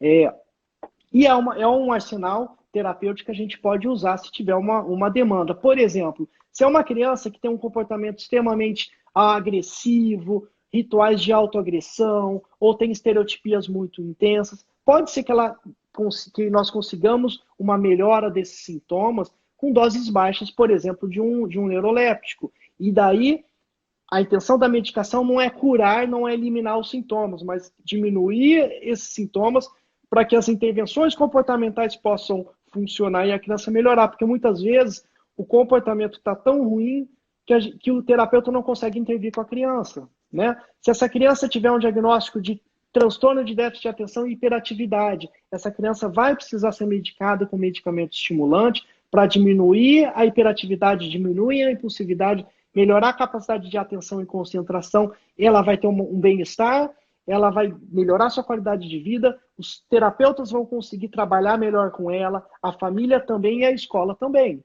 né? Se essa criança tiver, é muito comum a criança no espectro autista ter insônia. Insônia é quase regra. A grande maioria das crianças no espectro autista tem dificuldades para dormir. Eu vou entrar com a medicação nessa criança? Depende.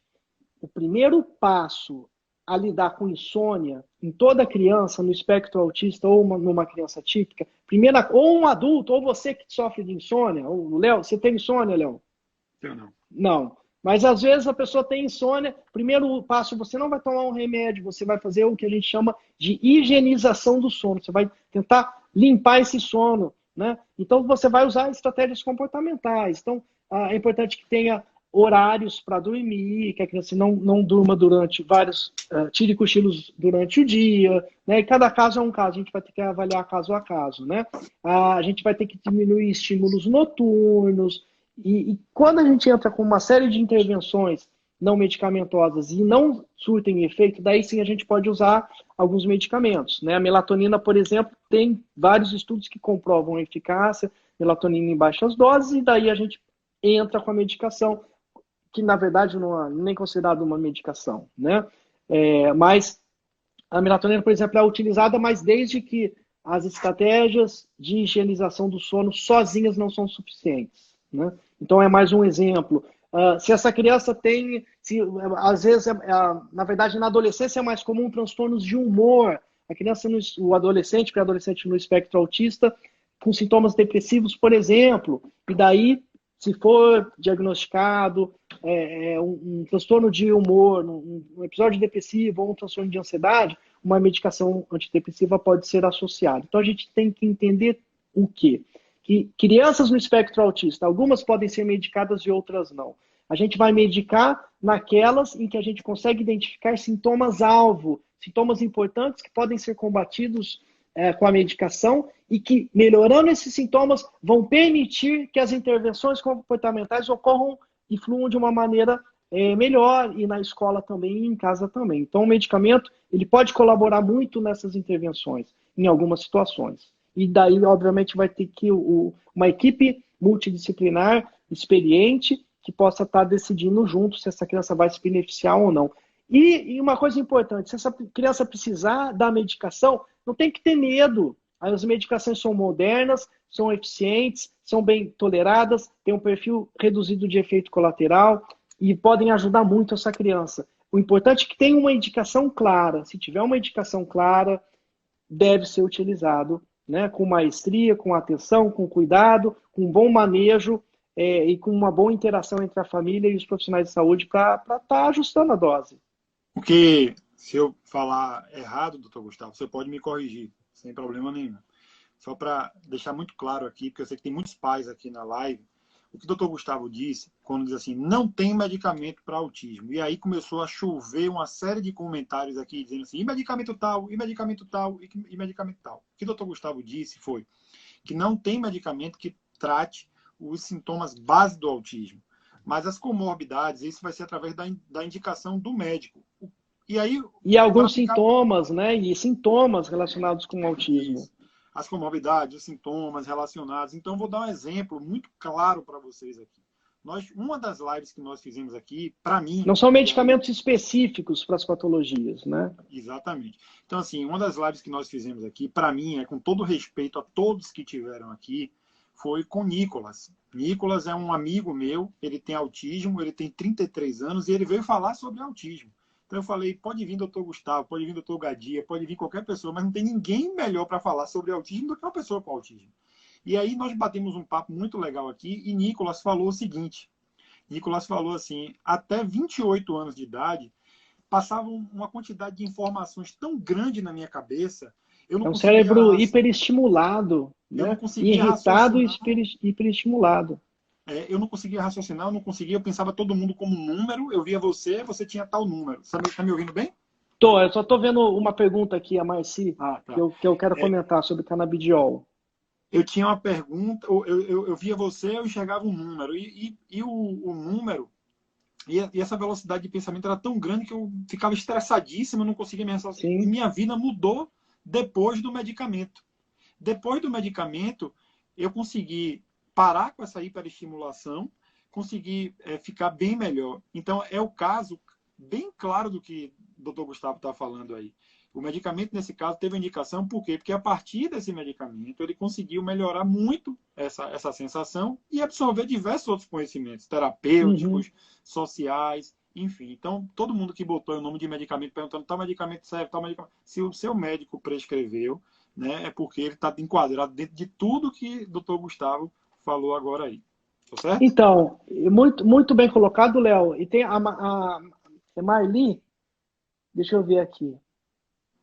A Marci estava perguntando com relação a canabidiol. Isso é outra coisa interessante, que gera muita polêmica, é importante falar. Tá? Com relação a canabidiol, não existe nenhum estudo científico que comprove a eficácia no transtorno do espectro autista.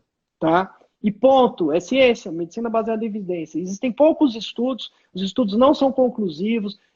No início do ano passado, ficou bem badalado um estudo israelense com relação ao uso do canabidiol para autismo. Esse estudo foi um estudo que falou-se muito nesse estudo, mas é um estudo pequeno, com um número muito pequeno de pacientes, com resultado muito fraco. A metodologia não foi uma metodologia muito clara.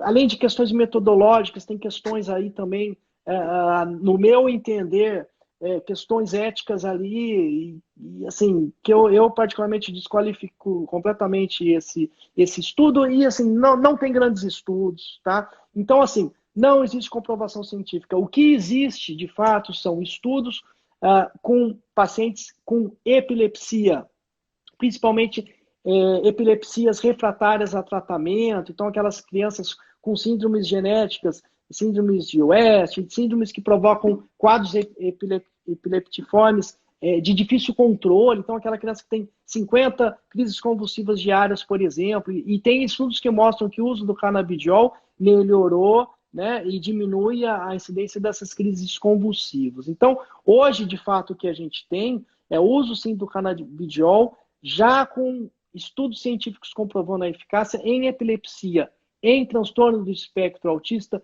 Não existe comprovação científica, é besteira. Então, à luz da ciência, não faz sentido algum você fazer o uso de canabidiol para uma criança no transtorno do espectro autista. Pelo contrário, você está expondo a criança a um tratamento que não tem comprovação científica, a gente não sabe dos riscos a médio e longo prazo da utilização disso e a gente não tem eficácia, né? Então, é muito importante a gente ter... É difícil, eu sei que é difícil para a população leiga entender isso, né? Mas estou sendo categórico. À luz da ciência, hoje não existe estudo científico que comprove a eficácia de canabidiol para autismo, tá bom? Uma pergunta aqui de Massinha, ainda no campo dos medicamentos.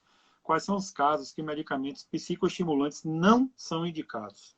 Eu acho que é mais fácil a gente falar quais casos que são indicados. Porque, basicamente, o uso de psicoestimulante, eles são indicados para casos de narcolepsia e casos de transtorno de déficit de atenção e hiperatividade. Ponto final. São as duas únicas situações em que existe comprovação científica e existe autorização para o uso dessas medicações. Né? Então, basicamente, no transtorno do espectro autista, a gente vai estar lidando com crianças que, além do autismo, elas são hiperativas ou são desatentas pelo diagnóstico de TDAH. Então, se essa criança tem o diagnóstico de TDAH também, está indicado fazer o uso do medicamento estimulante, né? Claro, orientado pelo médico, mas basicamente são duas as indicações clínicas do medicamento estimulante, narcolepsia e TDAH. Narcolepsia são condições neurológicas em que a criança, o adolescente ou o adulto, elas têm um sono, momentos em que é um sono incontrolável, e ela pode estar conversando aqui, dá um sono incontrolável, e ela tem que parar para dormir, ou está dirigindo o carro e tem que parar para dormir. Então, não é algo que a gente encontre com muita frequência em crianças, principalmente no transtorno do espectro autista. Então, basicamente, crianças com TDAH têm a indicação do medicamento estimulante. Tá. Deixa eu te fazer uma pergunta. Existem uma lista com 14 evidências, né, que tem práticas com base em evidência científica, né, todas que são oriundas do ABA, né, na verdade. E agora está a integração sensorial em EIRES, né, também que tem essa discussão, que tem base. E eu sei que a psicanálise não está, né, nessas práticas com base em evidência. Mas eu confesso, assim, como é que se trata uma pessoa com autismo? As questões emocionais, por exemplo, foi uma discussão que teve no Congresso Internacional aqui. Né? As questões emocionais da pessoa com autismo, a psicanálise não seria... Terapia comportamental. Da mesma forma que psicanálise não tem comprovação científica e não é o método moderno de tratamento para condições comportamentais, como depressão, ansiedade... e todos os demais transtornos psiquiátricos, a psicanálise não é a terapia mais indicada para tratamento no transtorno do espectro autista. Né? A gente vai fazer o tratamento...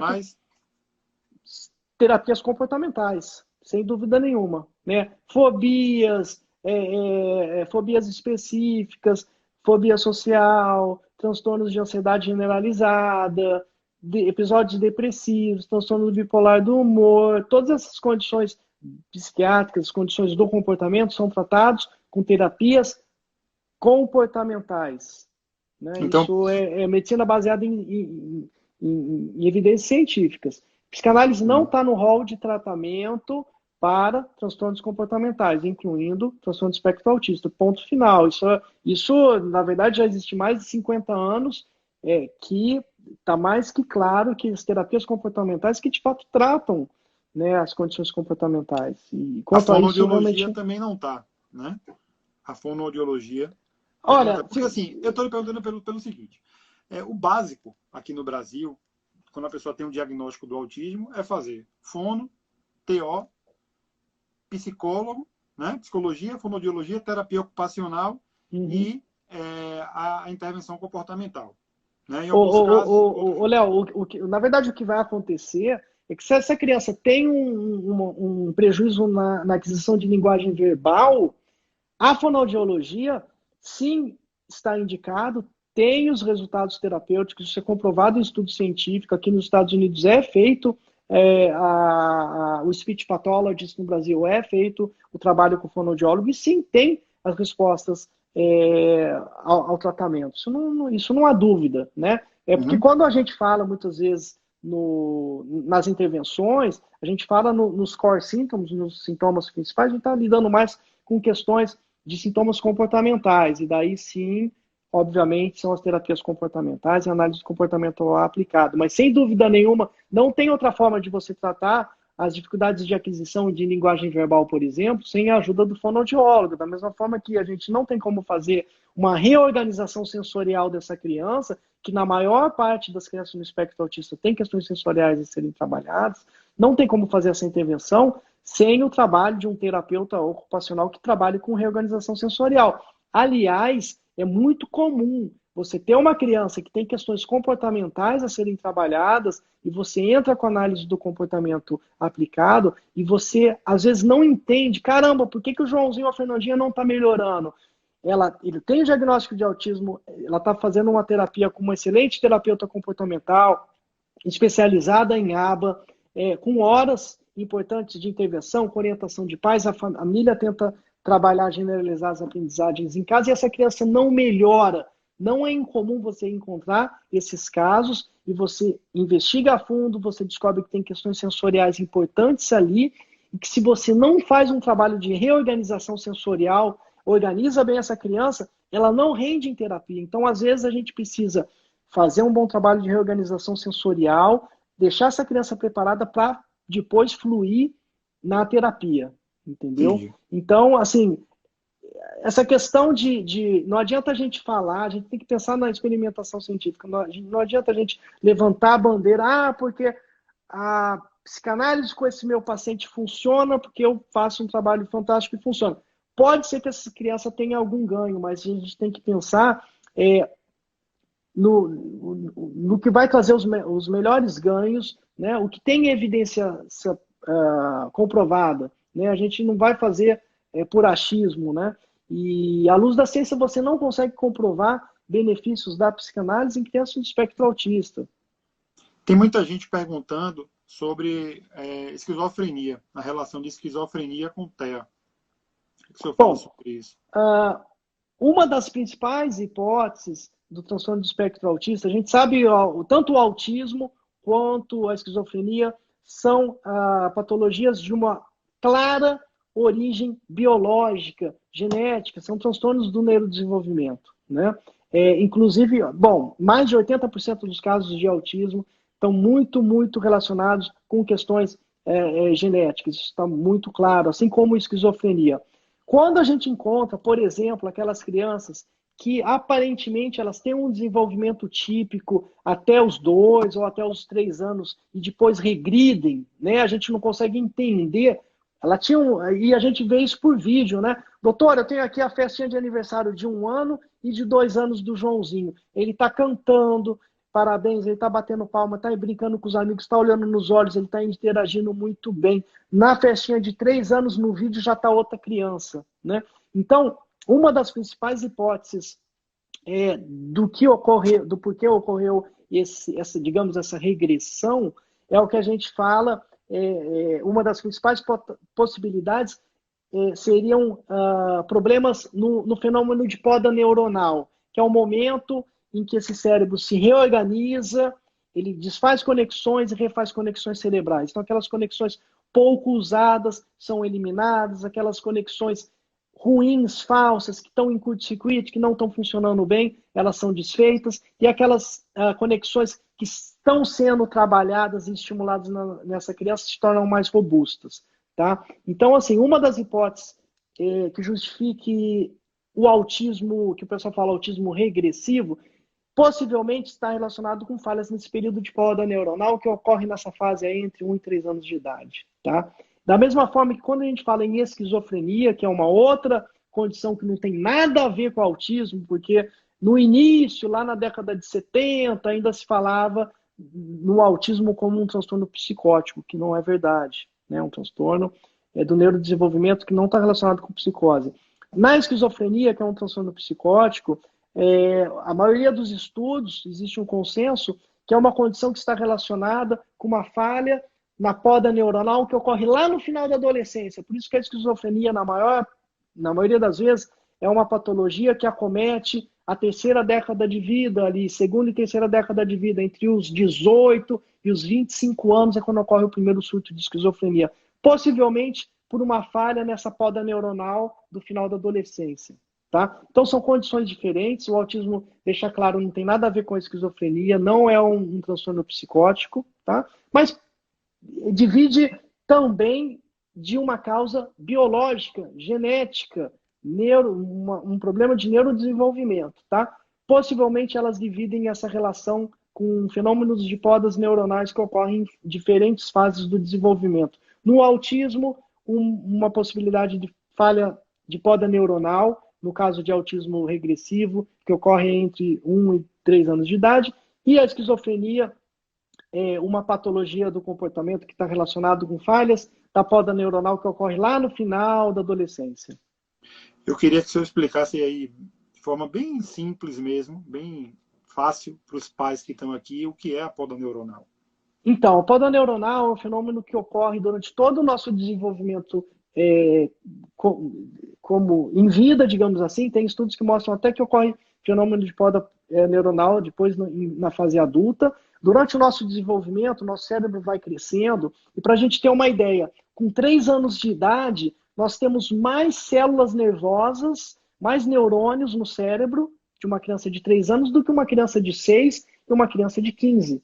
Porque nessa situação, mais significa menos. Eu não preciso de muitas células nervosas, eu preciso de muitas conexões cerebrais robustas. Então, nesse início, nessa fase de desenvolvimento, tem muita célula de preenchimento que não serve para nada, tem muitas células, é uma bagunça celular ali.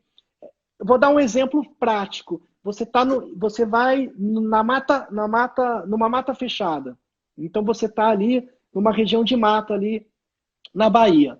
Mata fechada. Você tem que ir do ponto A ao ponto B. Você provavelmente nessa mata fechada você vai munido de um facão e você vai carpinando o mato para poder ir do ponto A ao ponto B. Aquela pessoa que vem atrás de você, ela vai demorar mais, seguindo a sua trilha, ela vai demorar mais tempo ou menos tempo para ir do ponto A ao ponto B? O que você acha? Mais tempo. Não, a pessoa que vem depois de você vai demorar mais tempo ou menos tempo? Não, menos tempo, você já limpou menos. A área pra ela. Claro, você já limpou a área, já fez um caminho, já fez uma rota. Sim. Esse é o objetivo. A poda neuronal, ela faz uma eliminação de conexões cerebrais que não funcionam, que estão em curto-circuito, o dendrito, o axônio ali são todos defeituosos, tá ligando nada a lugar nenhum, um monte de célula de composição ali que não serve para nada, que só está ocupando espaço. Então, o que a gente faz é uma limpeza, o cérebro vai fazer uma limpeza, vai eliminar conexões ruins, eliminar células problemáticas em curto-circuito que não estão funcionando e vão tornar mais robustos aquelas conexões realmente necessárias, importantes, que estão sendo estimuladas. Por isso que é importante a gente pensar naquela janela de oportunidade, que é uma época em que o cérebro está mais apto à aprendizagem, porque ele está fazendo mais... esse fenômeno de poda neuronal está ocorrendo, ele está fazendo mais conexões ali, tornando as conexões importantes mais robustas. Para aprendizagem de linguagem, por exemplo, é nessa fase. Então, por isso que, basicamente, esse período de poda neuronal é um período de crescimento, de desenvolvimento, né? Em que as informações vão ter a possibilidade de ocorrer de uma forma mais rápida. É a mesma forma que você tem uma rua toda emburacada, de mão simples, e conforme você aumenta o tráfego de carro ali, você vai precisar asfaltar. Se aumentar mais o tráfego, você vai ter que duplicar as pistas, triplicar a pista, botar olho de gato, para botar sinalização, tudo para facilitar com que essa via expressa de comunicação ocorra de uma forma mais rápida. E isso só ocorre porque tem um período de poda neuronal, para eliminar as células ruins e que não estão funcionando e as conexões ruins, para que a gente possa construir rodovias mais robustas ali. Doutor Gustavo, eu quero até lhe pedir desculpa, porque quando o senhor estava falando aí da mata, está desmatando, eu estava prestando atenção, mas eu estou olhando aqui que tem uma pessoa que é Kel Azevedo. Ela está botando assim, aqui pedimos socorro. Várias vezes ela colocou, mas eu não estou entendendo. Eu estava voltando aqui para ver o que é, Kel. Me manda pelo direct, depois o que é que você está precisando, para ver se eu consigo, de alguma forma, lhe ajudar. Eu não sei o que é que você está falando. Você está botando assim, que está pedindo socorro, mas eu não sei o que é. Me manda no direct, que depois eu vou ver aqui. Se for algo que esteja ao meu alcance, eu vou ter o maior prazer em te ajudar. Tá? Eu quero entrar agora, doutor Gustavo, porque a gente vai finalizar nossa live daqui a pouco, porque senão a gente vai ficar conversando aqui uma semana, com todo prazer, porque está todo mundo adorando aqui. Você vê que a audiência só faz subir, graças a Deus aí. Eu queria que o senhor falasse agora sobre a importância, e aí eu queria já que falasse acerca desse trabalho que é feito do CBI. Né? Porque eu conheço, nós conversamos por telefone, eu sou aluno do CBI também, faço a pós-intervenção precoce, e como eu já disse antes aqui, conversei no telefone com você, eu acho fantástico, né, a capacitação, especialmente dos pais, aqui eu estou falando dos pais, mas eu sei que 80% do seu público são profissionais, você tem 20%, que é um número muito grande, né, de pais, mas eu quero que cada vez isso aumente mais, porque é importante. Então, eu queria que você falasse da importância, né, da capacitação dos pais, do treinamento dos pais e de como isso ocorre no CBI. Então, o CBI nasceu, como eu falei, em 2016, com o objetivo de oferecer treinamentos de alta qualidade, treinamentos online. Então, a gente tem um tripé que a gente criou a empresa. Então, a gente criou a empresa, primeiro, trabalhando de uma forma online, numa época que as pessoas ainda eram muito desconfiadas do ensino online e da qualidade desses conteúdos. Então, a gente criou uma metodologia de ensino baseada nas principais universidades europeias e americanas, né, que a gente sabe que acaba tendo os melhores resultados em termos de aprendizagem. Dentro dessa metodologia, a gente procurou buscar os melhores profissionais disponíveis no mercado brasileiro, assim como profissionais, depois a gente foi buscar profissionais em Portugal, aqui nos Estados Unidos, que pudessem ser os mediadores desses treinamentos. Então, uma metodologia de alto nível, com uma tecnologia de alto nível, juntamente com professores altamente qualificados. E daí a gente, sim, poderia oferecer um produto de alta qualidade, né? E, além disso, o nosso lema a gente acredita no poder transformador da educação. Para a gente realmente transformar a partir da educação, a gente tem que universalizar e democratizar o conhecimento. Como é que a gente consegue fazer isso? Oferecendo em baixo custo. Então, todos os nossos cursos livres e pós-graduações, a gente trabalha, eu aqui nos Estados Unidos, estou sempre em busca de patrocínios, de fundos de investimento aqui nos Estados Unidos, para estar oferecendo os treinamentos no valor mais acessível possível, porque sim, daí a gente consegue universalizar e democratizar a informação. E daí a gente oferece os treinamentos e as pós-graduações com altíssima qualidade, com os melhores profissionais, com a metodologia mais moderna possível, com a tecnologia mais moderna possível, em baixo custo. Uma grande surpresa que a gente teve, hoje nós temos 20 programas de pós-graduação no CBI, sendo que 10 desses 20 programas é muita coisa. 10 desses programas são específicos em transtorno do espectro autista. São 100 professores, mais de 100 professores, mais de 40% dos professores com mestrado ou doutorado, muitos deles com mestrado ou doutorado no exterior. Esses treinamentos iniciou com treinamentos para profissionais da saúde mental, infantil e profissionais da educação. Mas o que me surpreendeu muito, que esses treinamentos no autismo tem em torno de 20, em alguns treinamentos, 25% do público, quer dizer, 1 de cada 4 alunos de pós-graduação do CBI é um aluno que é, na verdade, um pai ou uma mãe. Ele está ali não para se profissionalizar, mas para aprender as estratégias comportamentais que ele possa generalizar em casa, que ele possa ajudar no desenvolvimento do seu filho. Então, isso acabou sendo uma surpresa muito legal, né? Eu até deixei aqui, vou até deixar fixado aqui o Instagram do CBI, é esse aí que eu botei aqui nos comentários aqui embaixo, CBI of Miami. Através do Instagram, vocês vão chegar em todos os caminhos lá, site, de como se inscrever. É bem bacana, realmente. Eu acho que o caminho aí, principalmente porque eu sei que tem muitos pais aqui, a informação é libertadora para tudo na vida, né? O caminho para tudo na vida é a informação. Eu estou deixando também o meu pessoal, se alguém quiser, @drgusteixeira, porque se alguém quiser mandar um direct, Pronto. Eu posso encaminhar e responder as perguntas. Não dá para a gente responder todas as perguntas, né? Pois é. Mas é isso.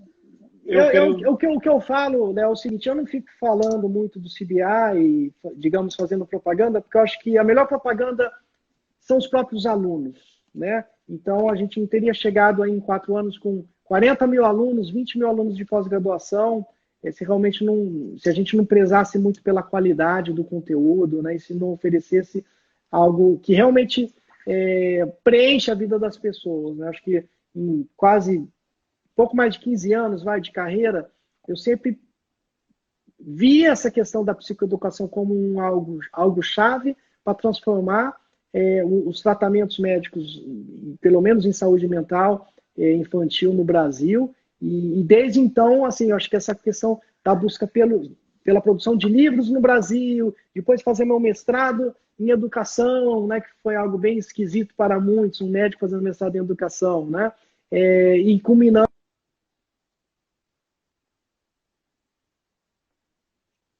minha militância aí pela psicoeducação. E aos pouquinhos a gente vai realmente universalizando e democratizando a informação. Acho que é mais ou menos por aí.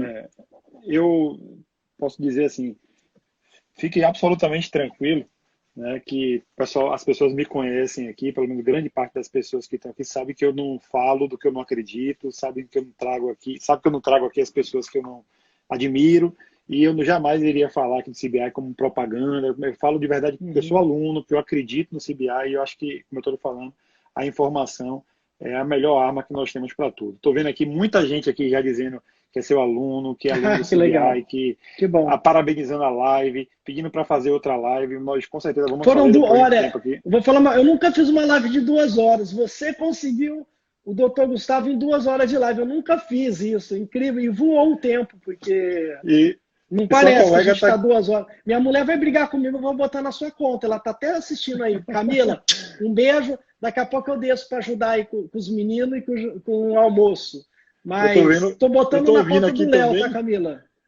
Eu estou ouvindo aqui, porque eu fico trancado no quarto e no closet. E eu estou ouvindo lá fora, o pau está quebrando. Minha esposa vai brigar comigo também, mas ela está aqui, foi um prazer. Ela tá também. O tempo foi um prazer, voou. foi todo meu. Prazer, obrigado. Quero lhe agradecer demais, né? Dizer que nós vamos combinar outra live, dependendo de mim. Vamos fazer outra live sim. Vamos, a doutora sim. Rita Lucena está aqui pedindo para ele trazer para Salvador. Eu aqui, traga Gustavo. Ô, Rita, obrigado pela ajuda, Rita. Um beijo, obrigado pela ajuda. Pessoal, muito obrigado a todos vocês aí. Essa que foi a penúltima live, né, dessa primeira temporada. Vamos ter a última amanhã. Agradecer a todos vocês. Aí amanhã vamos ter a doutora Daniele Vanderlei aqui para bater um papo com a gente. Doutor Gustavo, muito obrigado aí, não só pela live. Eu que agradeço, foi um prazer mesmo. Um beijo a todo mundo, foi muito gostoso, muito legal. Não só pela live, mas por todo o serviço prestado aí. A gente está junto, vamos continuar acreditando no poder transformador da educação. E todo mundo em casa, hein? Todo mundo em casa, junto a gente vai vencer isso. Aqui a gente está trancado em casa. Aproveita, vocês que estão em casa aí, vai lá, se inscreve e já faz o curso online do CBI, que vai juntar o último ao agradável. Valeu, doutor. Um beijo, um abraço, valeu, pessoal. Um abraço. Obrigado, Léo. Um abraço. Tchau, tchau. Parabéns. Tchau. Obrigado.